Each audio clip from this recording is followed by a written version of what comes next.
Hello everybody, welcome to the North American Customer Centricity Awards. Nate Brown here. I am so excited to be with you. It's amazingly important that we celebrate the incredible people that are doing this work. The CX professionals, the customer service professionals, those on the front line, all the way up into those leadership positions. This work is awesome. We're making people's lives better and easier when we do this work well. So those that are putting in that energy and innovating, we got to celebrate them. So thank you for being a part of this. And I'm so excited to be able to present a presentation to you today. And we're going to talk about how to accelerate your CX success. I love customer experience work, but there is one thing that I find frustrating about it, and that is how long it takes to get these meaningful outcomes. So I have found a few hacks, a few tips along the way to help me to accelerate this work, not towards a finish line, mind you, because naturally there is no finish line, right? We're not talking about a program. We're not talking about an initiative. This is not something you can ram into Q4 2022. No. Customer experience is more like a revolution. It's changing the mindset of people, of how they do business every day, how they think about and treat their customers every day. It's a culture change is really what this is. But there are milestones and there are outcomes that can help us to earn the right to do the work more and more. So we're going to look at three areas. We're going to look at voice of customer. How can we bring insights in and use them quickly? We're going to look at change management. How can we tap into the great pockets of momentum that already exist in the organization to move things forward quickly once we know those priorities? And we're going to talk about embedding that into the culture of the organization. So let's get going. So part one is all about voice of customer, and it is the most important part. It is the starting line of this work. If we don't have that VOC engine, great term by Gene Bliss, if this VOC engine's not in place, how the heck do we know what to do? How do we know what to go change? We're just making assumptions and we're gonna miss the mark. And even if we did get lucky, it happened to hit the mark, how the heck are we gonna measure it? How are we gonna know that we were successful in improving the lives of our customers? So this VOC engine is really the most critical part to get going and start really well. So how do we do it? Well, a great voice of customer program, it's connecting people. It's connecting our employees to our customers in effective ways. We're bringing their journeys into the building, into the office, so that we can understand and build better products and services for them. We can empathize with them authentically. And it's also going to bring clarity in terms of what do we do here? How do we improve the lives of our customers? And also we get to bring integrity to the process. I've seen a lot of abuses of VOC to where we only use the data that's convenient for us and perpetuates our existing bias. No, we don't want to do that. We want to bring in the reality of the customer. Even when it's inconvenient, that gives us an opportunity to dig deeper and to understand how we can really get better. I get excited when VOC is hard, because that means that we get to make a difference with what we're doing with that VOC data. It's not the default. We get to dive deep and understand and build something different than the path we were already on. So a lot of times we overcomplicate the voice of customer process. Sometimes what we do is we just focus on the technology around it, just the tools, instead of focusing on the philosophy. So Brad Cleveland gave me an amazing example of a restaurant in Southern California that would just use 3x5 note cards. This was their VOC process. As they navigated through their day, as they learned from different guests, they would take that and just jot down the things that they learned every day. And at the end of the day, they would come together and celebrate the great ways that they had enhanced the guest experience, the things they had learned on days past. And then they would also surface those opportunities. And they would all be present to hear those, to witness those, and to be aligned on what those opportunities look like and generate that energy. How can we serve our guests even better? That's what a great voice of customer program does. It brings people together, it gets them excited about the possibility of life change, and it moves them forward quickly. It brings that ambiguity out of the process. So as we scale that up and layer on the technologies that we have available, and it's amazing the new technology that we have available today in this area of customer experience, we still want to keep that heart, that philosophy in place. So as we take a great customer experience management platform, it gives us the ability to reach into the unstructured areas, which is so important. So structured are the channels that we create for the customer to give us feedback. Unstructured is where the customer is just talking. And like 80% of customer feedback today is in that unstructured realm. We have to go find it. We have to be there where our customers are talking, even if we didn't create the channel.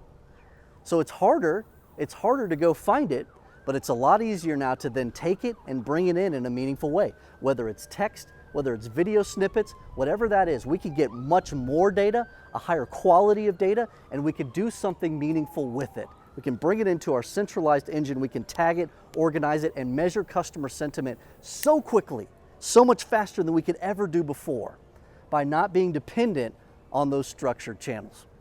But as we think about those structured channels, there is a time and a place where a survey is great. And if you keep it on the mobile device, optimized, you can get upwards of maybe that 12 to 15% response rate, which is way better than that email response rate of 1 to 2%.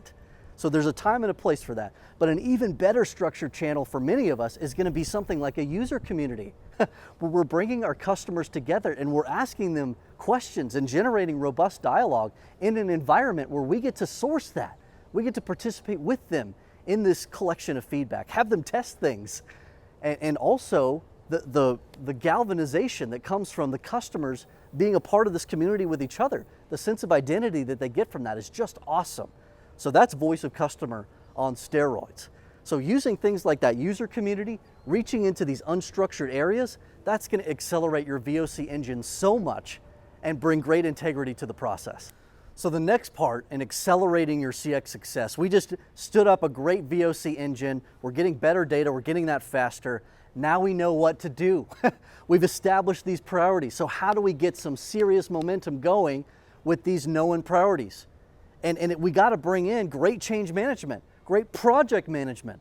Let's not try to make CX into some special magical thing that exists in the periphery. Let's bring it into the spotlight. Let's bring it into where we're using the performance management cadence, the goal setting cadence of the organization to take these priorities and apply them to that mechanism. Take the things that are working well in the organization. If there's a change management philosophy that exists that's working well, use it. Don't create a new one just to try and separate CX away from everything else. We want to make CX special, but I think you've done that through the VOC engine. So now we just got to get some things done. We got to execute. So let's use those pockets of good momentum to be able to do that even quicker. And I love John Coder leading change. As far as all the change philosophies I've seen out there, his is the most easy to understand, to approach, and to utilize in this work of CX. So let's look at the first two things that he talks about in leading change. Number one, establish a sense of urgency. we got to light a fire here, people. We got to make people want to change. We have to show them that if we can serve our customers better, if we can do this thing differently, if we can morph towards this more customer-centric culture and environment and do these things, that this is the result that we get. And it's amazing the supporting evidence that we have now as CX professionals. Customer-centric organizations are winning market share in phenomenal amounts. It's incredible to me, even in times of difficulty economically. This is when customer-centric companies earn loyalty and they still thrive. There's amazing statistics that are out there. Use it. Use it and be able to light a fire to your executive team around this is how we earn the right to grow the business. And also, as we think about lighting that fire, developing that sense of urgency, it's not just with the executive team. Think about those mid-level managers too. What's that thing that keeps them up at night? What are they being held accountable to? And show them in their language how serving customers better will help them to solve that problem. We know that it will. I mean, CX really is usually the answer to every problem. If we can apply this well, it's going to fix things. It's going to make things better because it's reducing friction. It's bringing harmony to these situations. We just got to make them understand that and see it and want to participate in it for themselves. So we talked about the importance of establishing that sense of urgency. The second big part that John Coder talks about is establishing a change coalition. I like to call it a CX change coalition. You're bringing in stakeholders cross-functionally that care about this, that get it, and can bring these priorities that you established in your VOC engine, they can bring them back to their teams. That way it's not you as a CX leader walking around trying to beat people over the head with CX priorities. It's them, it's their own leader realizing the importance of this, bringing it in, holding their team accountable to these changes.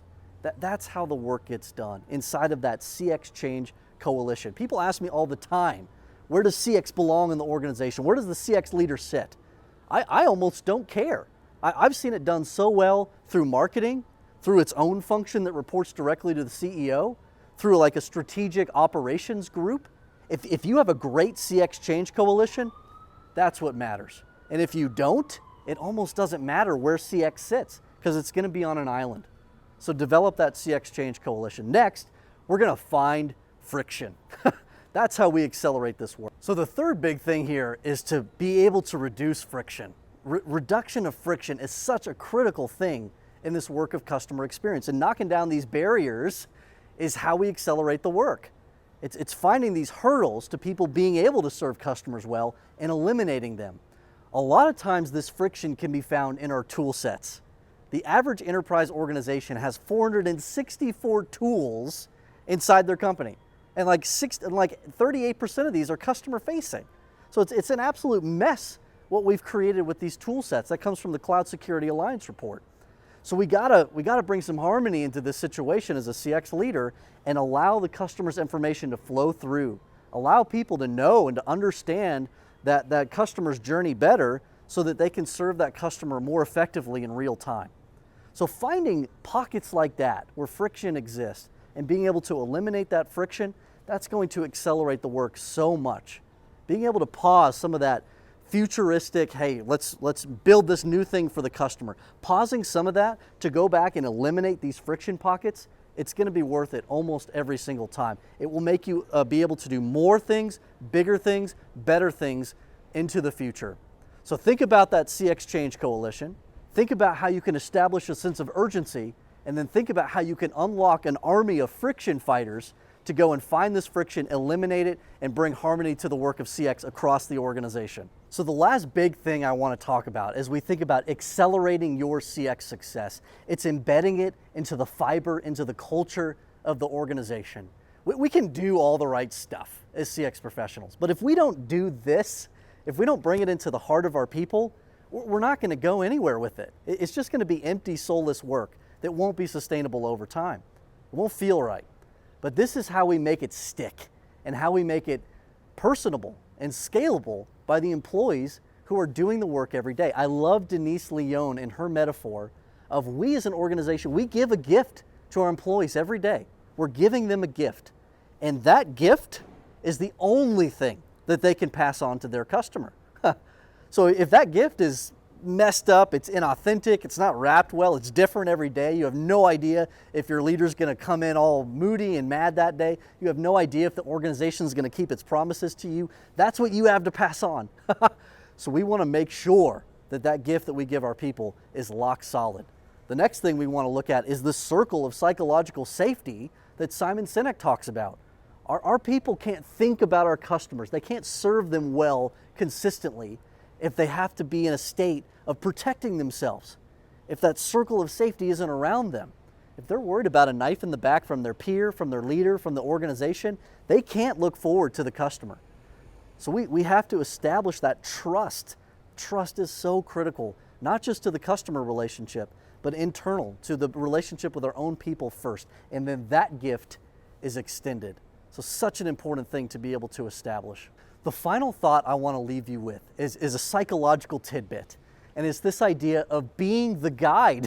The customer is the hero of this story. We're not the hero of this story. This comes from a great book called Building a Story Brand by Donald Miller, and he talks about how we get to be the guide for them. And if you think about the psychology of that, a good guide knows where the customer is going and can help to get them there. It's walking alongside the customer to navigate hurdles as they come up, to proactively try to identify what that customer might run into so that we can equip them with the tools and knowledge and the wisdom to help them excel in that journey.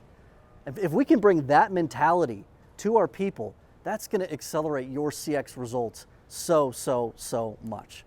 So thank you again for the amazing things that you're doing. Thank you for how you're serving your people, serving your customers, making people's lives better and easier.